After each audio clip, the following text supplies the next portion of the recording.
Get away from my son! Billionaire David Chun roared, storming into the nursery. But when his black maid slowly turned around, still cradling his nursing infant, the words she whispered made his world collapse. He's not your son. He's mine. What she revealed next would expose a 25-year-old lie that had fooled everyone. The crystal chandelier above cast dancing shadows across the marble floor as David Chun, CEO of Chun Industries and worth $3.2 billion, stood frozen in his Malibu mansion's nursery doorway. His Italian leather shoes had made no sound on the Persian carpet as he approached, but now they felt rooted to the ground like ancient oak trees. His 6-month-old son, Michael, was supposed to be crying. For 3 weeks, the infant had screamed through every night, rejecting formula, losing weight, driving away 3 professional nannies. But tonight, the nursery was filled with perfect silence. And there she was. Kaisha Williams, the 28-year-old woman he'd hired just a month ago to clean his mansion, sat in the antique rocking chair his late wife Sarah had chosen before the accident. Her dark skin glowed in the lamplight, and Michael, his precious son who never stopped crying, was peacefully nursing at her breast. The sight should have been shocking enough. But it was the song she was humming that made David's blood turn to ice water. The same lullaby Sarah had sung during her pregnancy. A song she'd made up, claiming it came to her in dreams. A song no stranger should know. What the hell do you think you're doing? David's voice cracked like a whip through the silence. Kaisha's eyes flew open, beautiful brown eyes that seemed to hold secrets deeper than the ocean. She didn't startle. She didn't jump. Instead, she carefully detached the baby from her breast and began buttoning her uniform with movements so practiced, so natural it was clear this wasn't the first time. "Mr. Chun," she said softly, her voice carrying a strange mixture of defiance and sorrow. "Can explain." "Explain?" David stepped into the room, his hands shaking with rage and confusion. "You're breastfeeding my child!" "You're not his mother, you're the help." Michael whimpered softly, and Kaisha immediately began rocking him, her movements instinctive and soothing. The baby calmed instantly, something that hadn't happened with David in weeks. "Please don't wake him," Kaisha whispered. "He just fell asleep. Don't you dare tell me how to handle my own son." David's voice rose, but he noticed how Michael stirred at the harsh tone. Even his own child seemed to prefer the stranger's voice. Kaisha stood slowly, Michael still in her arms. She was tall, nearly 5'8", with natural hair pulled back in a simple bun. Her cleaning uniform was spotless, professional, but now David noticed details he'd missed before. The way she held Michael wasn't like a caregiver. It was like a mother. "Mr. Chun," she said, her voice steady despite the tears forming in her eyes. "There are things you don't know. Things about your wife. Things about your son." "My wife is dead," David snapped. "Car accident 6 months ago, and my son is not yours." The words hung in the air like smoke from an extinguished candle. David felt the world tilt sideways. "What did you just say?" Kaisha looked down at Michael, who was now sleeping peacefully against her shoulder. "This baby... He's not your biological son, Mr. Chun. He's mine." If you're enjoying this story of shocking family secrets and hidden truths, don't forget to subscribe to the channel. What happens next will prove that sometimes the biggest lies are hiding in plain sight, and the truth is more incredible than any fiction. David stumbled backward until his spine hit the nursery wall. The expensive wallpaper hand-painted with gentle farm animals seemed to mock him. Everything in this room had been chosen with such care, such love. Sarah had spent months planning every detail. "You're insane," he whispered. Sarah gave birth to Michael. "I was there. I held her hand through 18 hours of labor." Kaisha's eyes filled with compassion that made David even angrier. Why was she looking at him like he was the one to be pitied? "Mr. Chun, please sit down. This is going to be difficult to hear." "I'm not sitting anywhere. I'm calling the police." David reached for his phone, but his hands were shaking so violently he couldn't unlock it. "Your wife Sarah couldn't have children," Kaisha said softly. "She tried for years. 7 miscarriages. The doctors told her the damage to her uterus was too severe." David's phone slipped from his fingers and clattered to the floor. "That's not true. We never ... She never told me." "Because she was ashamed. Because she loved you so much she couldn't bear to disappoint you." Kaisha moved to the window, still holding Michael. The moonlight streaming through the silk curtains illuminated her face, and for a moment, David could see something familiar in her features. Sarah knew how much you wanted children. Your family's pressure, the business legacy you wanted to continue. So she found another way. No. David shook his head violently. No, this is impossible. I saw her pregnant. 9 months. The doctor visits. The ultrasounds. The pregnancy was real, Mr. Chun, just not hers. Kaisha turned to face him fully, and David saw it, the resemblance he'd been missing. Michael had Kaisha's nose. Her chin. The shape of her eyes. I was 19 when Sarah found me, Kaisha continued. Living in a shelter, pregnant, no family, no options. She offered me everything. A place to live, medical care, education, money. All I had to do was give her my baby. David slid down the wall until he was sitting on the floor, his $3,000 suit wrinkled against the baseboard. But you left. Sarah said you left after the birth. I tried to. Kaisha's voice cracked. Sarah gave me a beautiful apartment across town, enough money to start a new life. But I couldn't stay away from my son. She sat on the floor across from him, Michael still sleeping peacefully in her arms. Every night for 6 months, I've driven here. Parked across the street, watched through the windows. When you posted the job for a housekeeper, I applied under a different name. I had to be near him. David stared at the woman holding the child he believed was his son.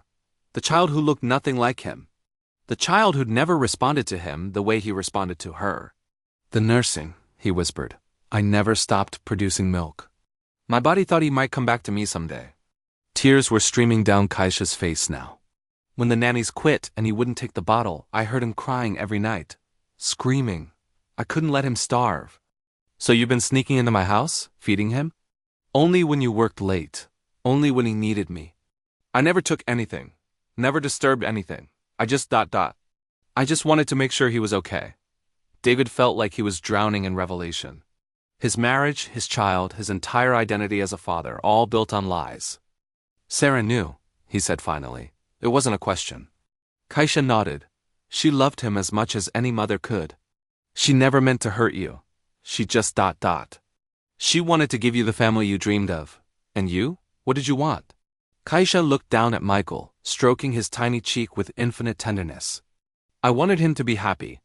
Even if that meant I could never be his mother. The nursery fell silent except for the soft ticking of the antique clock on the mantel. David watched Kaisha hold the baby his son, her son, and saw the truth he'd been blind to for months. The unconditional love. The natural grace.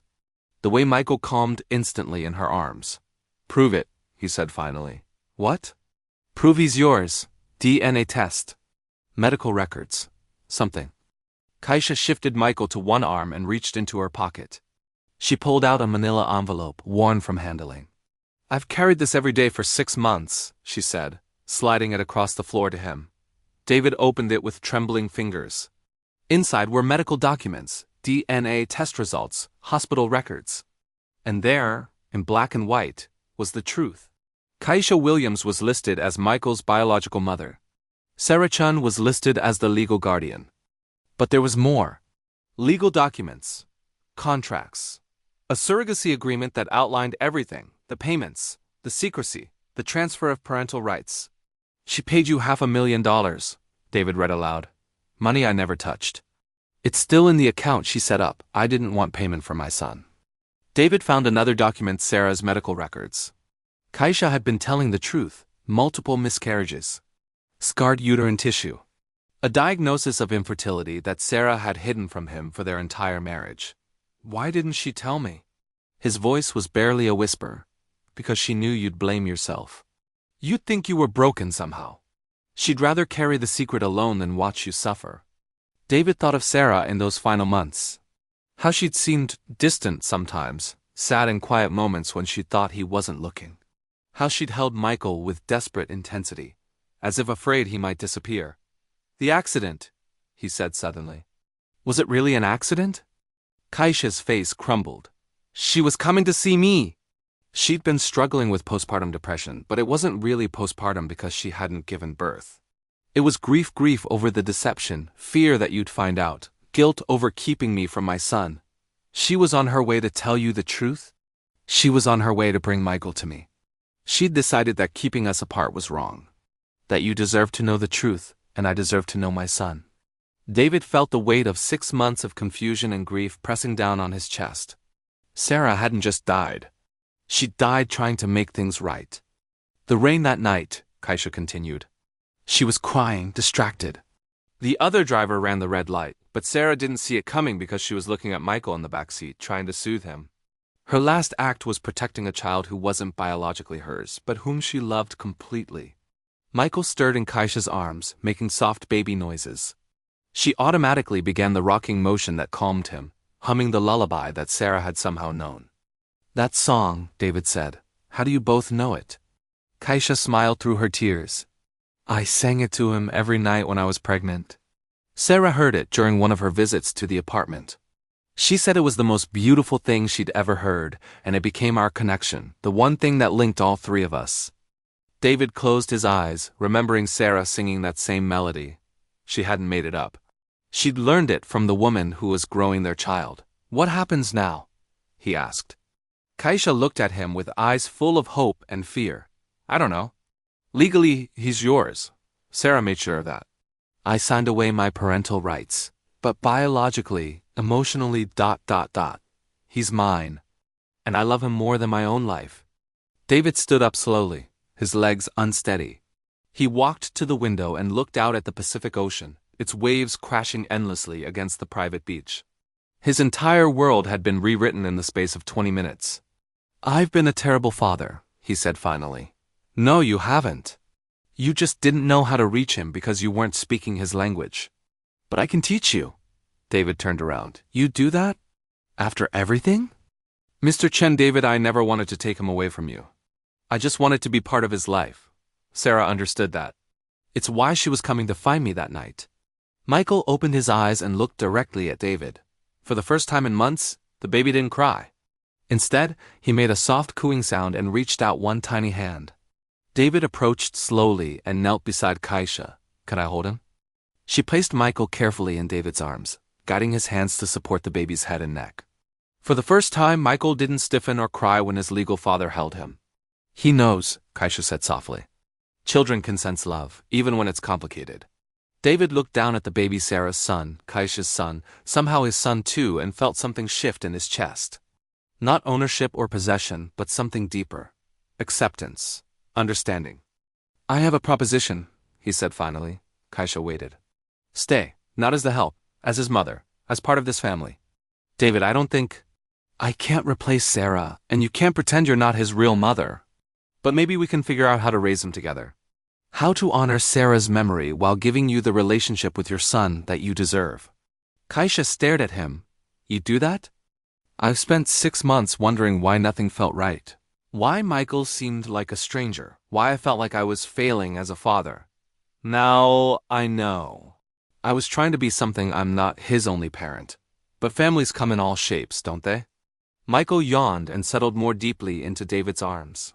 The baby's breathing was steady, peaceful, content. There would have to be rules, David continued. Legal arrangements. We'd have to figure out how to explain this to people. I don't care about people, Kaisha said. I only care about him. Then we'll make it work. As the first light of dawn began to filter through the nursery windows, David and Kaisha sat on the floor together, passing Michael between them, watching him sleep peacefully for the first time in weeks. Sarah would approve, Kaisha said softly. How can you be sure? Because she told me once that the best families aren't always the ones you're born into. Sometimes they're the ones you choose. David thought about that as he watched Kaisha gently stroke Michael's hair. She was right. Family wasn't about DNA or legal documents or traditional structures. It was about love, commitment, and the willingness to put a child's needs before your own pride. I have one condition, he said. Kaisha looked at him warily. From now on, you call me David. None of this Mr. Chan business. We're partners in this. She smiled, the first genuine smile he'd seen from her. Okay, David. 3 months later, the mansion felt like a home for the first time since Sarah's death. Kaisha had moved into the guest wing, and they'd established routines that worked for all of them. David handled the business during the day while Kaisha cared for Michael. In the evenings, they took turns with feeding, bath time, and bedtime stories. The legal arrangements had been complex but manageable. David's lawyers had drawn up documents establishing Kaisha as Michael's legal co-guardian while maintaining David's parental rights. To the outside world, she was Michael's nanny. To the three of them, she was family. Michael was thriving. He'd gained weight, started sleeping through the night, and was hitting every developmental milestone ahead of schedule. But more than that, he was happy. He laughed during the day and slept peacefully at night, secure in the knowledge that both of his parents loved him. "He's going to crawl soon," Kaisha said one evening as they watched Michael push himself up on his hands and knees, rocking back and forth with determination. "Think we're ready for that?" David asked, looking around the living room that was already baby-proofed, but would need additional modifications once Michael became mobile. "Are parents ever ready for anything?" Kaisha laughed. David realized she was right. Parenthood was a constant state of adaptation, of learning, of being surprised by how much you could love someone, and how much that love could change you. "I've been thinking," he said carefully, "about what we tell him when he's older." Kaisha picked up Michael and settled him on her lap. "We tell him the truth. Age-appropriate versions at first, but the truth. That Sarah loved him so much she found a way to bring him into the world. That I loved him so much I couldn't stay away. That you love him so much you were willing to redefine what family means. And if he asks why Sarah had to die, we tell him that sometimes terrible things happen to good people, but love survives even tragedy. That she's still with him in all the ways that matter." David nodded. It wouldn't be easy, but it was honest. And after months of living with deception, honesty felt like the only way forward. "I want to show you something," Kaisha said, standing up with Michael. She led David to her room, where she opened a dresser drawer and pulled out a leather-bound album. "I made this while I was pregnant," she said, sitting on the bed and opening the album. "Pictures, ultrasounds, journal entries, everything I wanted him to know about those 9 months." David sat beside her and looked at the pages. Photos of Kaisha's growing belly, doctor's appointments, cravings documented in amusing detail, but also deeper entries, her hopes, fears, dreams for her unborn son. "This is beautiful," David said, turning the pages carefully. "I want him to have it someday. So he knows he was wanted from the very beginning." On the last page was a photo David had never seen. Sarah and Kaisha together in the hospital room just after Michael's birth. Sarah was holding the newborn, but her face was turned toward Kaisha with an expression of profound gratitude. Kaisha looked exhausted but peaceful, her hand resting on Sarah's shoulder. "She held him first," Kaisha said softly. Sarah insisted. She said he was her gift, and gifts should be received with proper ceremony. "You were both incredible," David said. "I can't imagine the strength it took. Love makes you strong," Kaisha replied. "And sometimes it makes you do impossible things." Michael babbled happily from his spot between them, reaching for the photo album with chubby fingers. "What do you think, buddy?" David asked, tickling Michael's tummy. "Ready to hear about your very complicated but very loving family?" Michael giggled and clapped his hands, and David felt his heart fill with a contentment he hadn't thought possible after Sarah's death. That night, after Michael was asleep, David and Kaisha sat on the back patio overlooking the ocean. The waves crashed rhythmically against the shore, and the stars were brilliant in the clear California sky. "I never thanked you," David said. "For what?" "For saving him, for saving me. For having the courage to stay when it would have been easier to disappear." Kaisha wrapped her arms around her knees and looked out at the water. "I didn't have a choice." Love doesn't give you choices, it just gives you strength to do what's right. Sarah was lucky to find you. "We all found each other," Kaisha corrected. "Even if it took some time to figure out how we fit together." David thought about that. She was right. Their family hadn't formed in the traditional way, but it had formed with intention, sacrifice, and ultimately, acceptance. Sarah had started the process by choosing love over conventional paths. Kaisha had continued it by choosing her son over her own convenience. And David was learning to choose growth over his preconceived notions of how families should work. "Do you think she knows?" he asked. "Sarah, do you think she can see how this turned out?" Kaisha smiled. "I think she's probably pretty pleased with herself. This is exactly what she would have wanted, Michael, surrounded by people who love him, truth instead of secrets, and all of us figuring out how to be family together." A few weeks later, David made a decision that surprised everyone, including himself. He called a family meeting not with lawyers or business partners, but with his parents, Sarah's parents, and the few close friends who had been part of their lives. He gathered them in the living room where Michael sat in his bouncy seat, happily chewing on a teething ring while Kaisha sat nearby, ready to intervene if needed. "There's something I need to tell all of you," David began. "About Michael, about Sarah, and about why our family looks different than you might expect." He told them everything: Sarah's infertility, the surrogacy arrangement, Kaisha's identity as Michael's biological mother, Sarah's plan to reveal the truth before her death, his decision to raise Michael with Kaisha as co-parents. The room was silent for a long moment after he finished. Sarah's mother spoke first. "I always wondered," she said quietly. "Sarah seemed so anxious during the pregnancy, not joyful the way I expected. And Michael ... She looked at the baby, then at Kaisha. "He has your eyes." David's father was more skeptical. "This is highly irregular, David. What about your reputation?" "The business?" "The business will survive," David said firmly. "And my reputation will be based on how well I raise my son, not on whether his family fits other people's expectations." Sarah's father stood up and walked over to Kaisha. "May I?" he asked, gesturing toward Michael. Kaisha lifted Michael from his bouncy seat and handed him to his grandfather. Sarah's father held the baby carefully, studying his face. "Sarah loved him so much," he said finally. "Sometimes I worried it was too much, too intense. Now I understand. She knew she was loving him for 2 people. 3 people, David corrected. She was loving him for all of us." One by one, the family members approached Kaisha, not with suspicion or judgment, but with gratitude.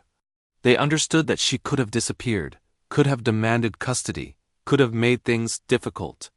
Instead, she had chosen to honor Sarah's memory while accepting her own role in Michael's life. But the acceptance wasn't universal. Over the following weeks, whispers began to circulate in their social circles. Former friends questioned David's judgment. Business associates raised eyebrows at charity galas. The prestigious Malibu Country Club, where David and Sarah had been members for years, suddenly seemed less welcoming. "People are talking," David's assistant mentioned carefully during a Monday morning meeting. "Some clients are asking questions about your domestic arrangements." David looked out his corner office window at the Los Angeles skyline. He'd built his empire on reputation, connections, and the approval of people who moved in his circles. Now those same people were questioning his choices. That evening, he found Kaisha in the garden, Michael playing at her feet with wooden blocks. She looked up as he approached, immediately sensing his tension. "Problems at work?" she asked. David sat beside her on the stone bench. "Some people don't understand our arrangement. They think it's unconventional." Kaisha was quiet for a moment, watching Michael stack blocks with intense concentration. "Are you having second thoughts?" "No," David said firmly. "But I want you to know what we might be facing: social pressure, business consequences. People who think they know what's best for Michael better than we do." Kaisha picked up a block that Michael had thrown and handed it back to him. "I've faced judgment my entire life, David, for being young, for being black, for being poor, for making difficult choices. If you're worried that their disapproval will scare me away, it won't. And if it affects Michael, then we teach him that love matters more than other people's opinions. That real strength comes from doing what's right, not what's easy." Michael babbled happily and clapped his hands, oblivious to the adult concerns swirling around him. In his world, he had 2 parents who loved him completely. Everything else was just noise. "What do we call you?" David's mother asked Kaisha when she visited the following weekend. "I mean, when we introduce you to people?" Kaisha looked at David, who nodded encouragingly. "I'm Michael's mother," she said simply. "One of them." And that became the family's standard explanation. When people asked about their unusual arrangement, they said that Michael was blessed to have multiple people who loved him as parents. Most people accepted it without further questions, and those who didn't weren't people whose opinions mattered anyway. As Michael grew from infant to toddler, the arrangement only became more natural. He called David Daddy and Kaisha Mama, and he seemed to intuitively understand that he was loved by both. When he started walking, he toddled back and forth between them. When he was tired, he was equally likely to curl up in either parent's arms. On Michael's 2nd birthday, they held a party in the garden of the mansion. The guest list included family, friends, and some of the other children from Michael's playgroup. As David watched his son run around with his friends, he felt overwhelmed with gratitude. Regrets? Kaisha asked, joining him by the rose bush. None, David said without hesitation. You? Only that Sarah isn't here to see how happy he is. She sees, David said confidently. And she's proud of all of us. Kaisha smiled and called out to Michael, who was attempting to climb a tree that was definitely too big for him. Careful, baby. Michael looked back at her with a grin that was pure mischief and kept climbing. He's got your determination, David laughed. And Sarah's stubborn streak, Kaisha added. Poor kid doesn't stand a chance. As they watched Michael play, surrounded by family and friends who accepted their unconventional arrangement with love and support, David reflected on how much his life had changed. He thought he'd lost everything when Sarah died. Instead, he'd gained a deeper understanding of what family really meant. Love wasn't limited by biology or law or social conventions. Love was expansive, creative, generous. Love found ways to grow and include and nurture, especially when the circumstances were complicated. Michael finally succeeded in climbing to the first branch of the tree, and he called out proudly, Mama! Daddy, look at me! Both parents looked, both cheered, both felt their hearts swell with pride and joy. We did good, Kaisha said softly. We did, David agreed. And in that moment, watching their son celebrate his second birthday surrounded by love, David knew that Sarah's greatest gift hadn't been the deception that brought Michael into his life. Her greatest gift had been showing him that families are built not just on biology or law, but on the daily choice to love, protect, and nurture the people who matter most. The truth hadn't destroyed their family. The truth had set them free to become the family they were always meant to be. If this story of unconventional love, hidden truths, and the power of chosen family moved you, don't forget to subscribe to our channel. Sometimes the most beautiful families are the ones that refuse to fit traditional molds, proving that love truly knows no boundaries.